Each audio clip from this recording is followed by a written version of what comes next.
Pat, Amy, how's it going today? Happy Friday coffee break day. Morning, morning. All right. We're gonna get rocking and rolling today, but before we start, did you see that absolute debacle on Tuesday night?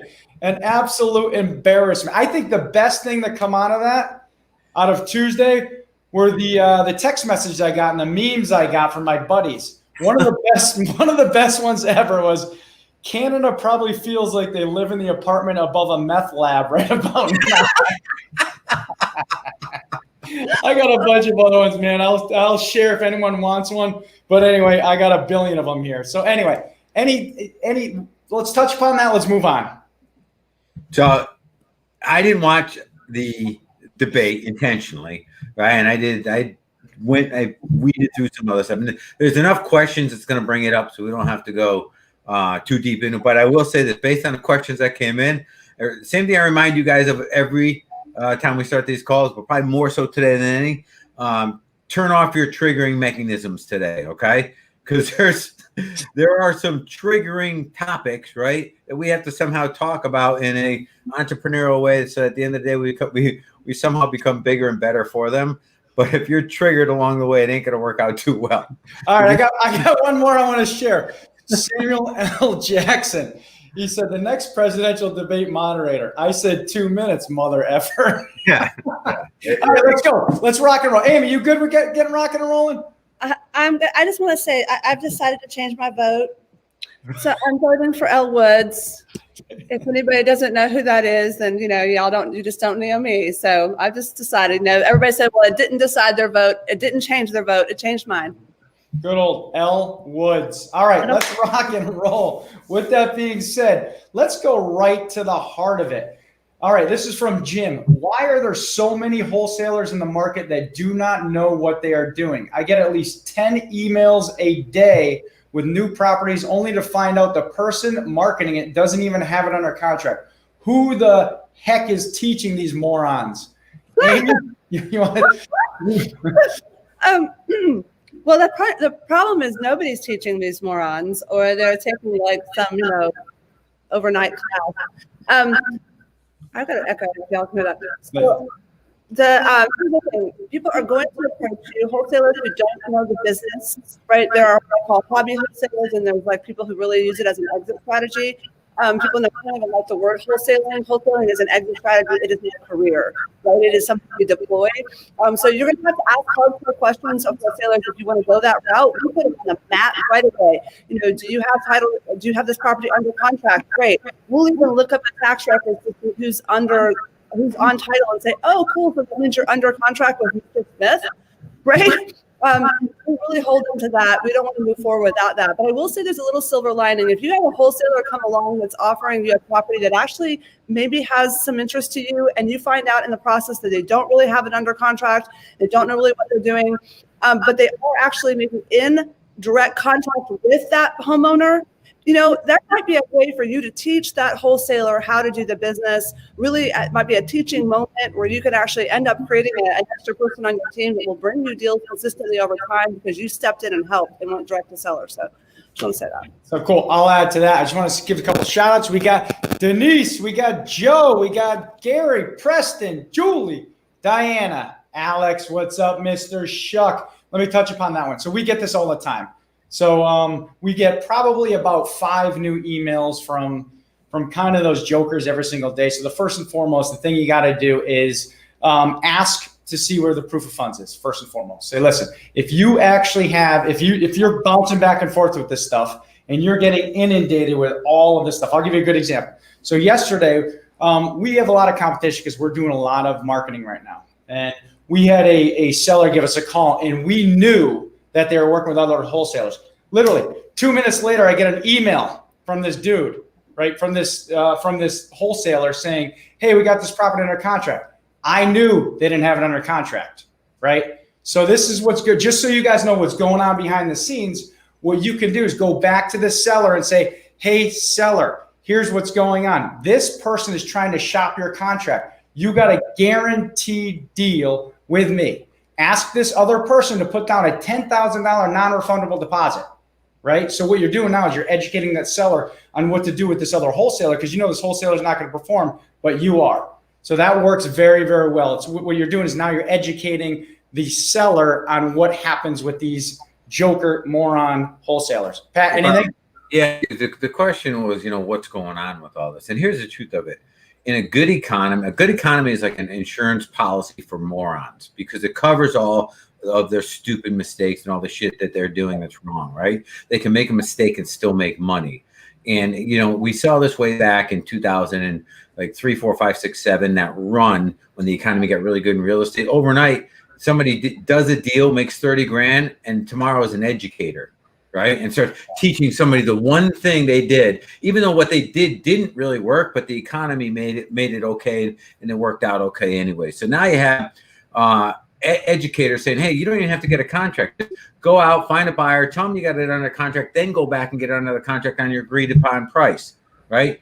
That's what's happening here. It's just so you have inexperienced people that don't know what they're doing, trying to teach other people on what they're doing, which isn't working right in the first place. That's what's going on here. Now, what you said, Bob, is how to fix it, right? How to deal with it. Name what you just said. That's how to deal with this shit. Well, let's appreciate it. It's been a good economy. Now, here's the thing. When the economy shifts, and it will in the next probably 14 months or so, it's going to cleanse all that crap. They're going to get flushed right down the toilet. And that's the upside to a down market. Yeah, not all educators are the same, mentors the same. So do your due diligence, please, and make sure those individuals that you're looking to get knowledge from is also doing the business. All right, that's extremely important. I want to say I get my own deals brought back to me all the time, and I laugh as a wholesaler. I'll be like, I got a deal for you, and I'm like, great, but it's my deal. Like, how'd you know about that? I'm just curious, what's the lockbox code? Because I would love to go see it.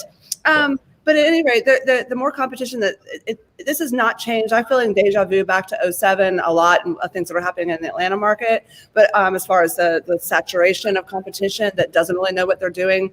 But I will say this, to Pat's point, I love when this happens, because when there's a shift, the cowboys leave the market, right? So those of you that are sticking with it, stay with it. There are a lot of sellers who don't understand that they can't go into contract with two wholesalers. I've seen some sellers who have been bullied basically into closing, and they had already signed a contract with someone else. So I would say also recording affidavits on title, anything to be able to alert the public so that you may have to be approached to release a position. Anything you can do to protect your position is good too. Cool. If the Cowboys are leaving the market, who does that leave? The Cowboys? I'm just wondering. That leaves L Woods. All right, let's keep going. Any updates on your thought on when foreclosures will hit us hard? Pat? Yeah, again, we don't have a crystal ball, but if you look at just the process, the extensions and forbearances, and the fact that COVID may come back around, we have another relief program coming. Likely it is. In original thoughts were it's going to be hot and heavy in the springtime, but my gut feeling is we're not going to see any real impact. There might be, some foreclosures, but not a real impact of them, meaning in numbers where properties going through the foreclosure process are being brought back to the market by the banks who now own them till late, maybe fourth quarter 2021, man. I just don't see a major impact coming before that. Yeah, we thought it would be literally summertime of 21, but I think you're right. It's pushing out. I truly believe that. All right, cool. Just a comment. John Riley, thank you. He just posted this, I think it was yesterday, the day before. The information you share in the show is short and to the point.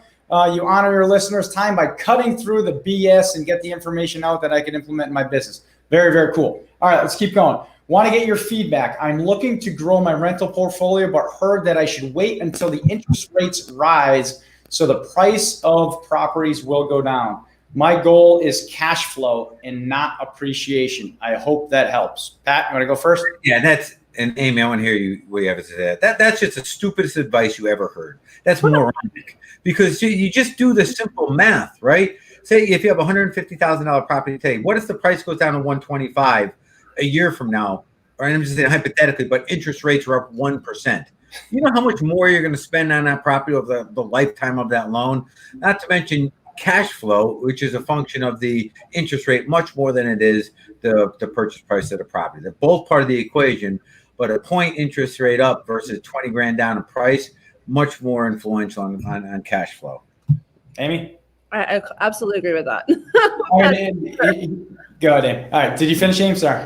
Yeah, no, I totally I agree with Pat's answer. I mean, I think what people fail to do. Well, we had this conversation this morning in our huddle as a group. You have to, first of all, have a very clear analysis of what makes a good rental property to you. That's really important, I think, because for some people, they don't care about cash flow. They really do care about long-term appreciation. But then again, too, to Pat's point, what you're going to finance that, at what terms you're going to put that property in. That's important, right? I think as we go into this year, owner financings I thought are going to be really, really even more and more attractive, even with the low rates that are available commercially. So.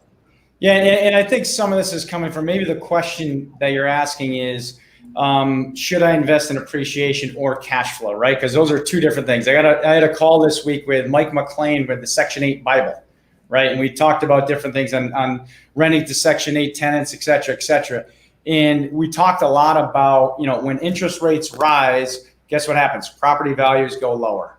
So the other mindset you might be asking on the other side of it saying, hey, should I wait till interest rates rise so property values go lower? But now you're playing the game of if you're investing in cash flow, interest rates are low, do it now. If you're investing in appreciation, I don't know, hedge your bets, right? So that's the way I can look at it. Just because I just went through this.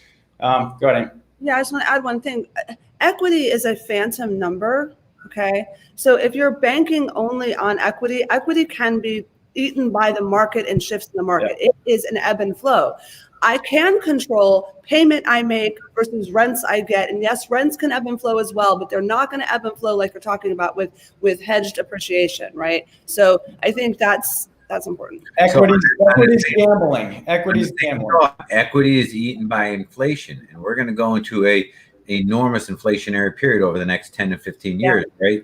And so when you're talking about wealth building, whereas debt is a hedge against inflation, it has a counter pressure on that.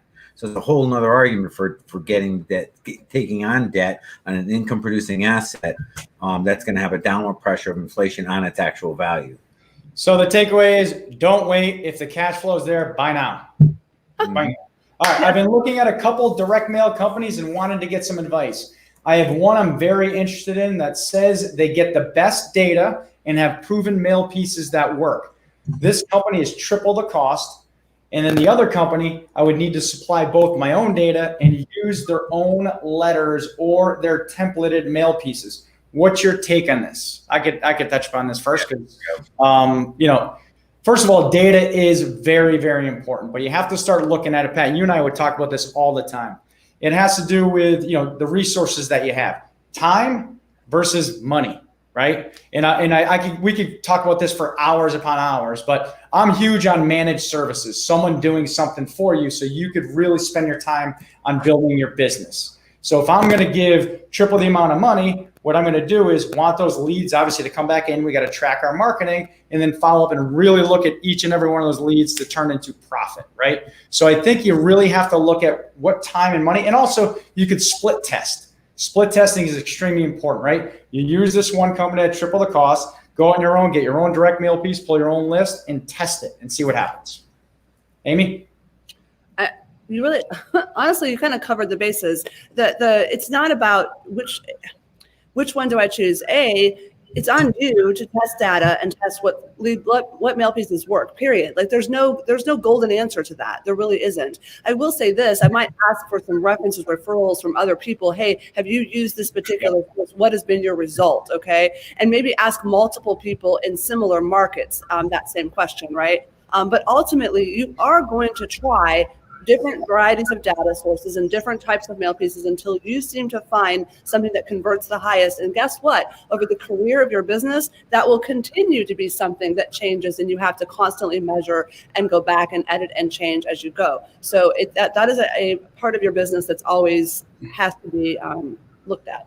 So that good. All right. Did you next question? Did you see the new revised stimulus package to restore the weekly $600 per week in federal unemployment? Not for nothing, but why don't those idiots come up with a plan to make sure they use that money to pay their rent? Sorry to rant, but some of my tenants will be the ones getting this, but they still are not paying. Thoughts? That right up your alley. they will have even a newer, bigger TV than they got last time. That part we know. That shit we know is true. Okay. You know, I was driving up the back roads from the shoreline yesterday, and I was blown away at how many help wanted signs I saw everywhere. Help wanted, help wanted, help wanted, help wanted. Right. Guess what? Where the people are already, you know, not wanting to work, we pay them, you know, give them another check to stay home. They're still not going to work. It's not how you fix the economy, and it's not how you help people either. You want to feel like a loser, get paid to stay home. You will feel like a loser over time because you're not producing and no self-worth or self-value. This is just, I'm not being an ass or anything. I'm just being honest and truthful, right? Paying people to stay home at many levels is destructive to our economy, to our society, to human life and individuals. Absolutely. Amy? Okay, I'm absolutely against it because again, there's no control of where it's applied, right? So you're just compounding the problem. You're not helping the problem. I get it.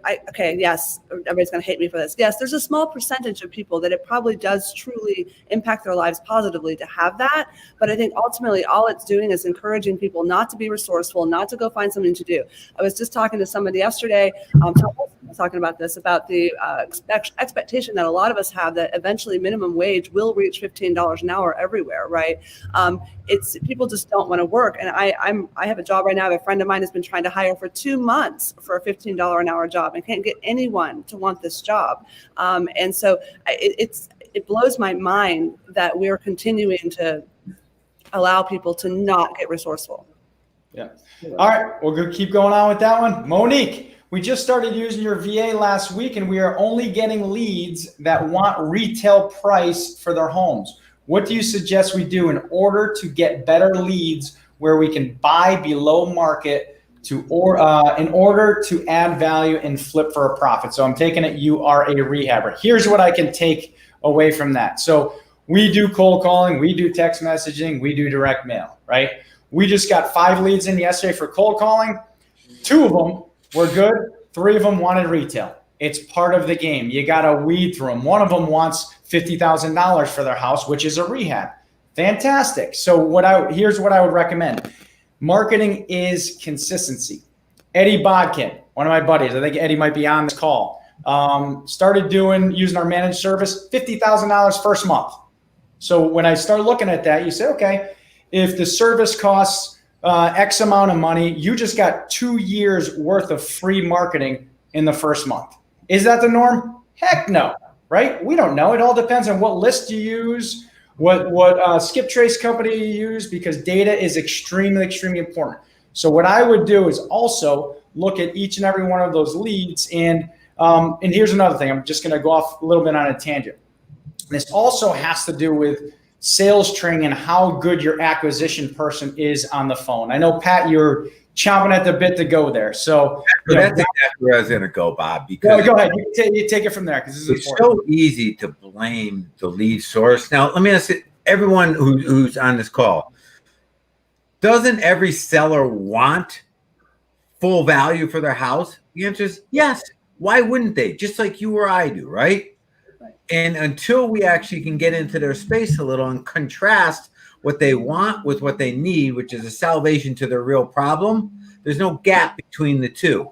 They give us discounts because we solve something that's a hotter pain over here than getting maximum dollars for the house. So the first comment that they said, Bob, is 100% right.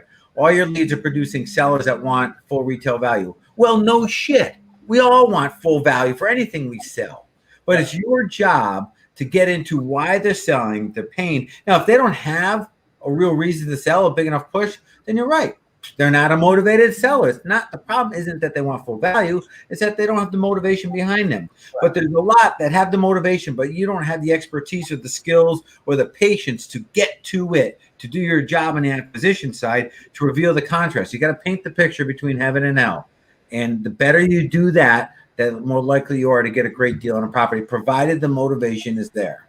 So you nailed it 100%. Had a seller, property in Groton, they wanted $600,000. They had to list it on LoopNet, right? We got them down, got under contract for $221. Within 5-minute conversation, you got it down to $180. Should be closing it next week. Yeah. Because the motivation was out-of-state owner. They had a squatting tenant. We fixed their problem, their challenge, and we got a solution for it. Boom. So that's exactly what you just said. And, training is extremely important. I know I just went through a Steve training, phenomenal. And I'm just going to tell you, absolutely phenomenal. John Martinez, also very good. Those two, there's probably a lot of other ones out there, but I'll tell you, those two are very, very, very good. Amy, anything on this one? Just a couple highlight reels. So first of all, yes, you have to be able to understand how to talk to them. People want to sell their home. That's really not what they want. They want something else.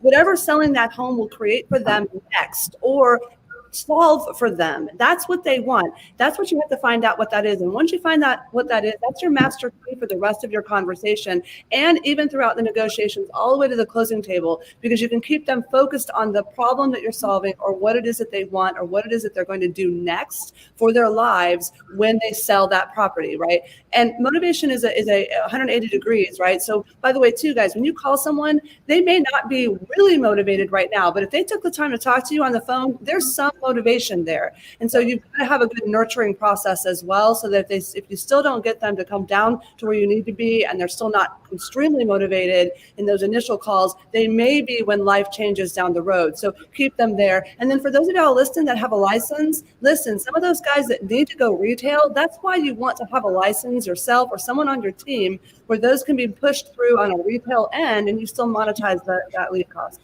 Yep, 100%. Craig, shout out to Craig. Craig had a question. What were those trainings you went through? Missed it. You have two different individuals. You have. Did you want to post it there? John Martinez. Yeah, Steve Trang and John Martinez. But I can post I can tag them in a comment. Perfect. Guy, what's up? Lisa, what's going on? We got Corinne, Melvin, Noel. How's everybody doing? Great question here. Our group has capital to deploy, and we would like to invest it in real estate. Should we wait to see if any good deals arise from the effects of COVID later this year? I could touch upon this one first. I mean, there's great deals now. If you're only looking on the MLS, you're missing out. So literally, we just got to do, and this is unheard of in freaking Connecticut. Like, I've never seen it before ever. We just got a property under contract for $43,000, $57,000. Another one that wants to sell us for $50,000, but we're going to fight to get it down to $15,000. These are real time right now. We bought a house in Norwich. We bought it for $6,000. We flipped it for $35,000. I don't know. We're in COVID world. It has to do with consistent marketing, right? That's really what your answer is. Today, there's a lot of deals. I don't know what's going to happen after the election. Who the hell knows? But we're making money today, and it's working today. You guys? Waiting for something in the future that you have no control of is a shitty plan. Right? At your point, there's so much opportunity right now to the springtime can go a lot of different ways. I'm going to tell you that right now. It could go to hell, quite honestly, but it could also, under certain circumstances, be one of the most robust recoveries we've ever seen historically coming out of a recession. It can go either direction. But to create a plan based on something in the future that you have zero control on doesn't make a shit ton of sense to me when there's so much opportunity now. Agreed. Guy Hodges said 3 words: follow-up list. We also had Alex Shuck, a quick little comment, said it's all about discovering the level of seller's motivation. They aren't motivated. It's not going to work. Bingo, bingo, bingo. All right, Pat, this one's for you. I haven't even heard about this one yet, but has anyone ever heard, it's from Jim, has anyone ever heard of the Tough Boys? I saw a sign this morning that said Tough Boys on it. I'm like, what the hell is this now?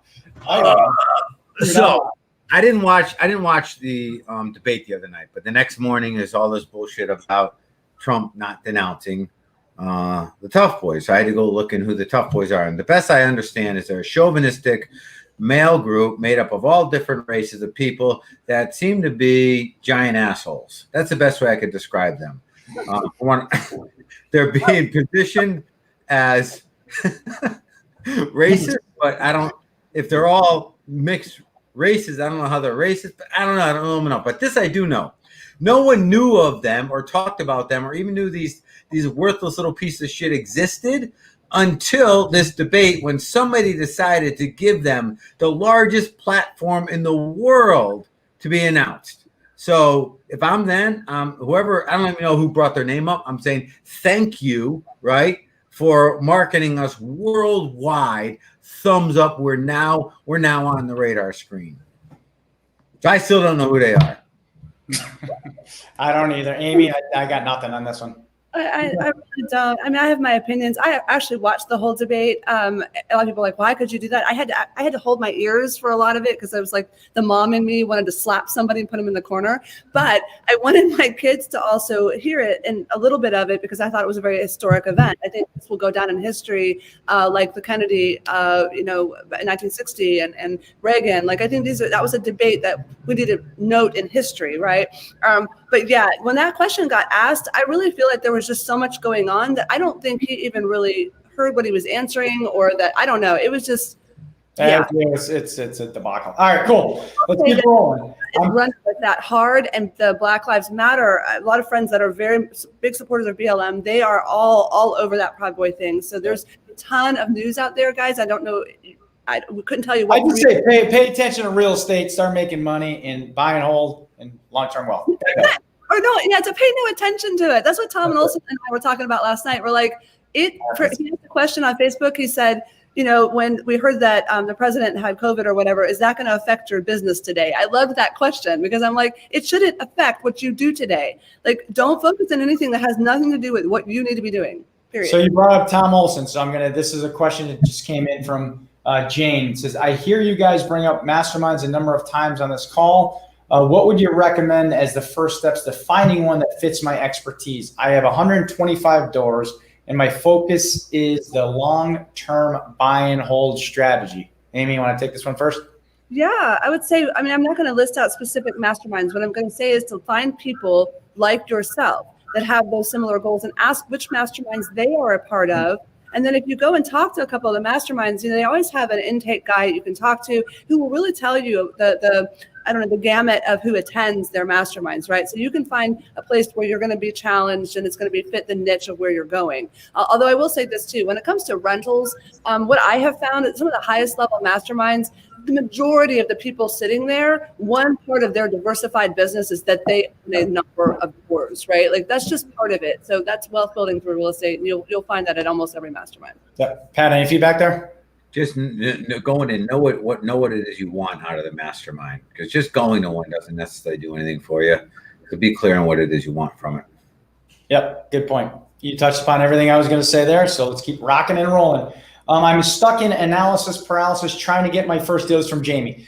I'm stuck in analysis paralysis trying to get my first deal. Any tips on getting over the initial fear of your first deal? I can touch upon this one first. First of all, analysis paralysis, you got to get moving. You got to get action. You could watch as many videos as you want. You could read as many books as you want. It doesn't do anything, right?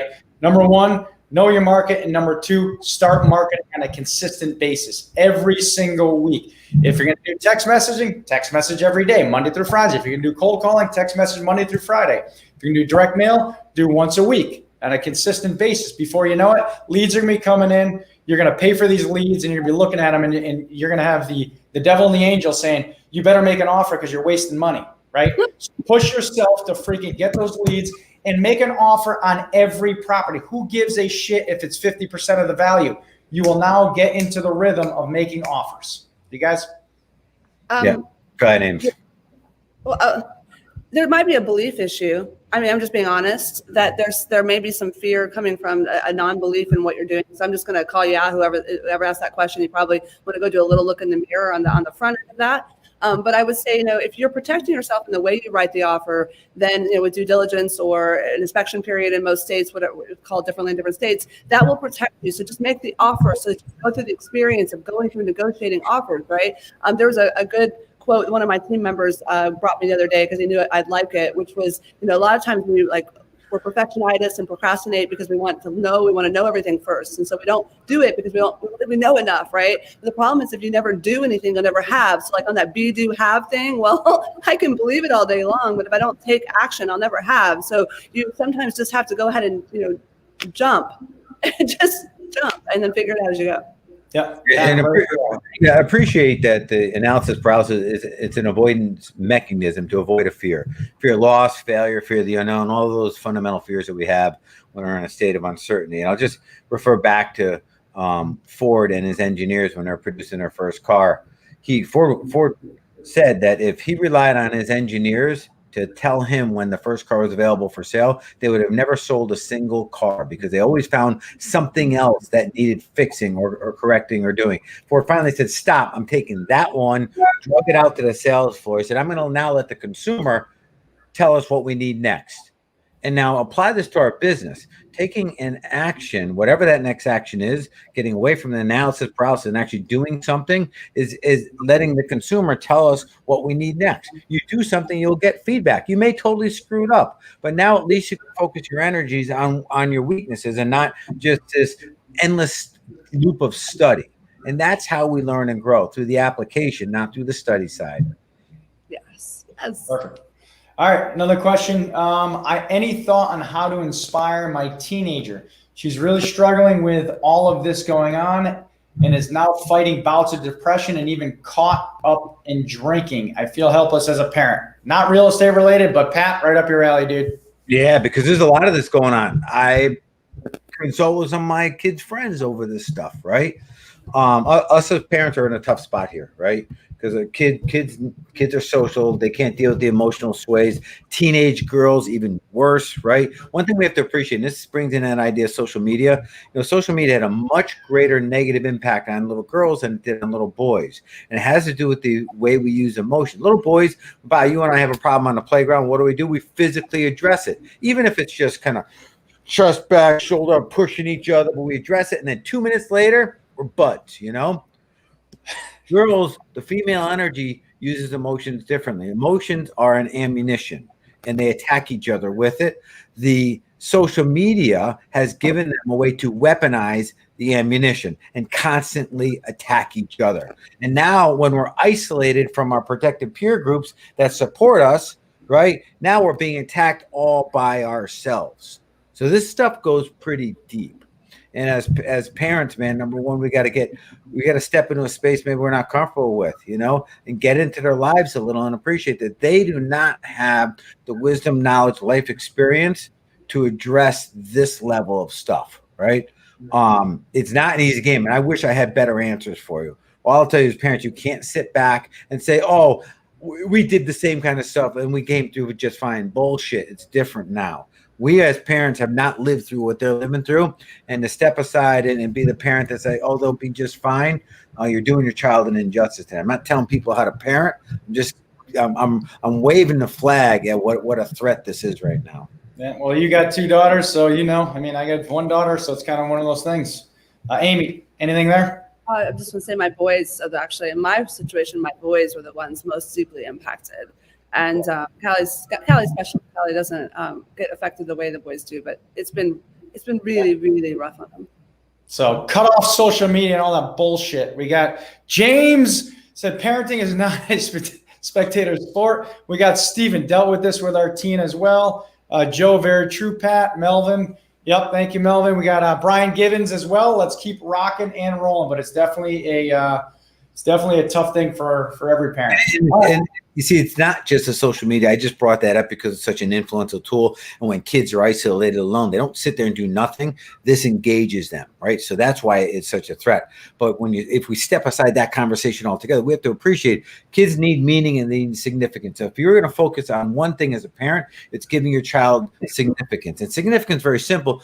They need to know that they're needed. And that's not being needed. They need to know that they matter. They make a difference in the world, to the family, to individuals. And when you're isolated, it's easy to lose sight of that. So if there's one thing as parents we could focus on, is how do we give our child that basic human need of feeling significant back? Yep, Stephen, best thing to do is set the example. Exactly right. All right, I have a husband and wife team that are new to real estate and want to learn business from me. I think we had a very similar question. And they have money, and they currently have private money, but want to actually do more. So basically, husband and team wife with a lot of money, but they want to start doing more with the particular. This is from Jane. Pat, any take on this one? It's kind of So a I'm jump assuming they want to do more with their money. I'm Yep. not assuming that you want to teach them to put on a belt with a hammer and nails and how to actually build a house, right? I'm assuming they want to do more with money. Yeah.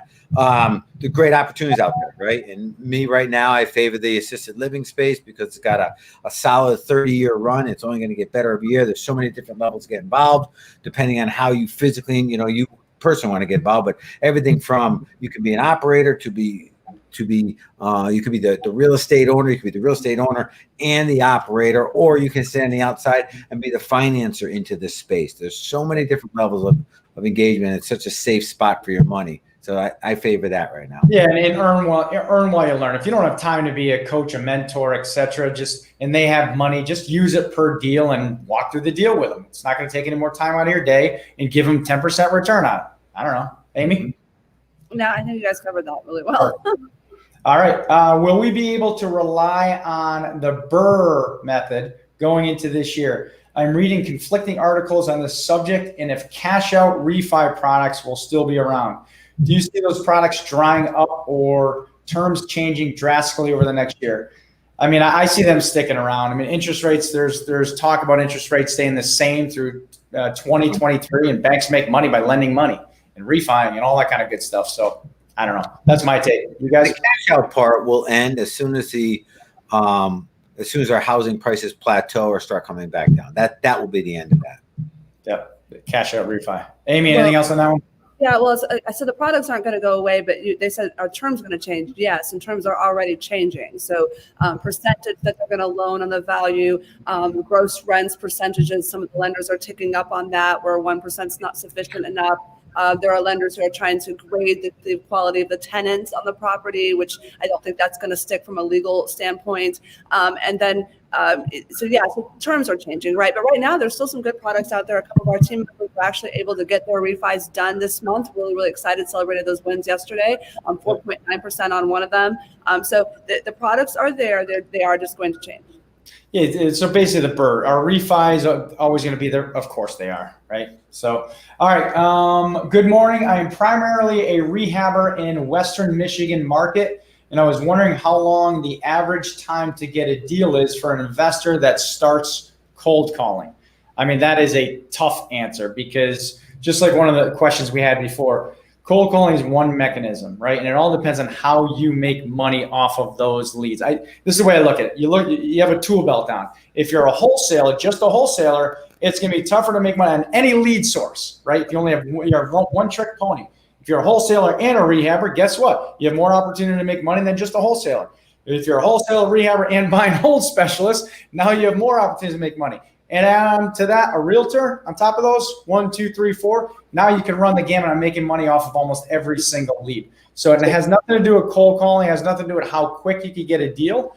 Have we had clients that got a deal in the first week? Yes, right? But again, they have different systems. They do volume. They do, we have a lot of clients that have 4 or 5 VAs that are just hammering the phones all the time. So that's a tough answer. Amy? It is a tough answer. I don't know. You were talking about all these different things that you can be. I always tell people you're one thing. You're an acquisition specialist, right? So put your energy into focusing on what systems are going to bring leads in, what's going to get your phone ringing, what's going to get you leads to go work with. All of those other buckets happen to be exit strategies, right? I get a lead in the door. Once I control it, I have an asset I control. I can now choose an exit strategy that applies best. But sometimes people put their focus in the wrong place. I'm going to go be a wholesaler, and they're focused on all these things around wholesaling versus focusing on the fact that most of your energy is going to have to come to knowing how to find the sellers, get in front of them, get them to want to do business with you, get them to want to go contract with you. All of those skills need to be your primary focus as just to get started. Yeah, you're an acquisition person. It's the sales skills that you're going to get. It's still the same answer as before. So it has nothing to do with, we do cold calling, texting, and direct mail. Yeah. That's what we do every single week. So we do well. We do lots of nurturing and all that kind of stuff. But the reality is that you have to label yourself on your business card. I'm an acquisition specialist. Anything to help yourself stay in the mindset that all the skills in that world are the ones that you've got to get as strong as possible, because you can't even do any of that other stuff until you have that particular department humming. So Guy said, my hard money lender just started Burr loans again. Very nice, Guy. Perfect. Pat, this one's right up your alley. What do you guys feel are the greatest threats to our economy at the moment? True. You guys want the truth? Yes. The thing is, we have COVID, which is a threat and it's having an impact, but it's not the greatest threat. It's a controlled threat. We have environmental things going on, fires and storms and hurricanes and all that kind of stuff. We have a national election coming, which will produce a result and a reaction to the result. The biggest threat is this, though, right? And if you even go back to like Russian interference, and when you say Russian interference, the original thought is Russians trying to pick a winner of the of our presidential race here, and that's not what they were trying to do. No interference does. And someone on the right might say, well, all these mail-in votes there's high level fraud. Do you realize what a coordinated effort at such a high level it would take to have any real impact on our election numbers through mail-in fraud? You have to somehow get millions and millions and millions. So that line is bullshit too. That's not our threat. The threat is this. The threat is to get the American people to believe that democracy doesn't work anymore, that the system is broken.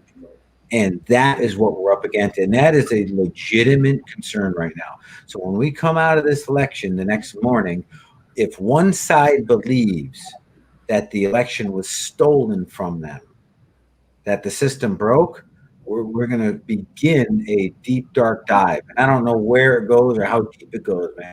That's our greatest threat. And I'll tell you, I saw a response in one of these discussions after the debate. Like I said, I didn't watch the debate, but I had to kind of get a feel on it.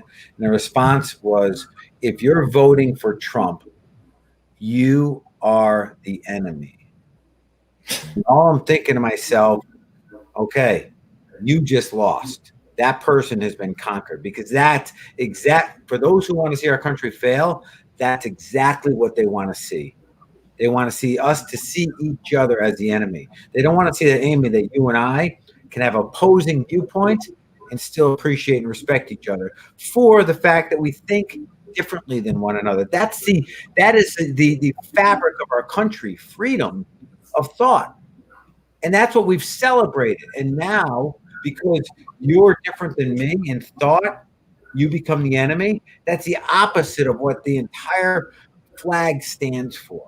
That is our biggest threat in the moment. Cool. I will go on, Amy, and I know we'll just go on that one. All right. My parents are selling their property because we only have 3 more minutes. I want to make sure we keep tight on this stuff. Go ahead. My parents are selling their personal property and will have close to $200,000 in cash. They don't need the money. Any suggestions on where I may advise them to invest that money? Amy? They don't need it. So I guess the answer would be, if they really truly don't need it, then I would probably put them somewhere where they can just earn a nice passive protected return. And to be quite honest, right? So to put them on the back end as a private lender, or put them on the back end of a syndication in an apartment deal or something like assisted living, like Pat works on. That would be my gut answer when you first said they don't need the cash flow, meaning that they don't need to go access those funds, right? So that's just my first answer, but I don't know their whole picture. And so that's a really hard question to answer. I would say private money lending, and I would also say rentals, right? You could buy a number of single family rentals and be in a very good equity position and give them cash flow, right? Cash flow every month. One other thought on it, because private money lending is risk and work, but that is not a passive use of your money. We all know that to be true, right? So another thought would be to get the money into a high return fund, a fund that was focused in the right area, such as apartment funds right now are great, as our assisted living funds. Again, a little lower return on your money, but a safer, steadier space, less risk. Yeah, and less to do, right? Less to do. Nothing. Okay. Plug and play. Yep. We got a couple more, and then we're going to wrap it up. What is your take on the iBuyer companies? I saw that Open Door merged with a holdings corporation to become a public company. Do you know what their end goal is, and is that going to crush the little guy? Well, buddy. Yeah, I mean, I personally think, you know what? It's never going to crush the little guy. My opinion, right? Work your ass off. This has never changed. There's always been different competition that comes in the market, never changes. We still do what we do because we're on the ground. A lot of people like selling to local investors. That's never going to change. You guys take? Back in the old school days of MMA fighting called NHB, no holds barred, there are no weight classes, right? And oftentimes you'd see this giant Goliath of a dude come in and fight this much smaller dude. And at the end of the day, the smaller dude always wins. Why? Because they're agile. They can move quicker. They can adjust and adapt to the situation where the Goliath simply can't. And these big businesses, that's their biggest flaw is they can't adjust quickly. Second one is they're trying to take the people out of a people business. Real estate's connected to people. There's emotions involved. When you remove people, man, you're losing that game. Yeah. Agreed. All right. We're going to wrap it up with one last question that just came in. This is a funny one. An interesting one. Before you say it, then, Amy, you have to answer it first. All right. Amy, I'm just going to point it right to you. Amy, will you take the vaccine when it comes up? No. So I'm okay. I'm a no vaxxer. I myself, nor my children, we're not having it. I'm sorry, but you can't, in my opinion, my little opinion, to create something that quickly that hasn't had a series of tests to show long-term potential challenges that could come from that vaccine is not something I plan to inject into my system or my children. Pat? The answer is no. Now, I do believe, though, that they can create a vaccine as safe as a vaccine can be, given all the time, energy, resources, and expertise around the world that's being focused into it. I don't know why it's not done yet, quite honestly, but still not taking it. Don't do vaccines. I believe a natural diet will far outperform any vaccines all day long. Yep. Me personally, I'm not taking it. My kids aren't taking it. Of course, anyone who has a autoimmune disorder, right? My wife does, she'll take it, right? And the way I look at it for kids, I'm not going to put something that's not proven into our kids. You never know the long-term effect for them. That's, again, just my opinion. I'm not a scientist. I don't know anything about this crap. I just play one on TV. We just do podcasts. Who the hell knows? I don't know. With that being said, I want to say this, though. You should ask about the economy, or people have all the division that's happening, right? This is just yet another one of those things where it's going to be like the star belly stitches and the stitches without stars. And if y'all haven't read that Dr. Seuss, right? Like that's literally what we're all going to be. We're all living in that world now. And so now we're going to be, well, you're an anti-vaxxer, I hate you. And I will tell you, there's going to be a lot of challenges, like your kids can't go to school because you don't have it and so forth. I mean, this is going to be an ongoing challenge at a higher level than ever before for us to have to make tough decisions just because of that one question. Man, there's too many jackasses in the world that no matter what, if you say up, they'll say down. If you say left, they'll say right. It doesn't freaking matter. So anyway, with that being said, Pat, any parting words? Yeah, real quick, guys. I put a post out on my Facebook page yesterday. It said very simply, I think originally it's from Tony Robbins, right? It said 5% of what happens to us, 5% of what we experience is what happens to us. 95% is how we respond to what happens to us, right? Well, there's a lot of stuff happening to us right now, and some of us are going to get sucked down this rabbit hole and not recover. We're going to spend the next few months complaining one way or the other about all the shit that's going on, while the rest of us are going to make a shit ton of money and enjoy the ride, right?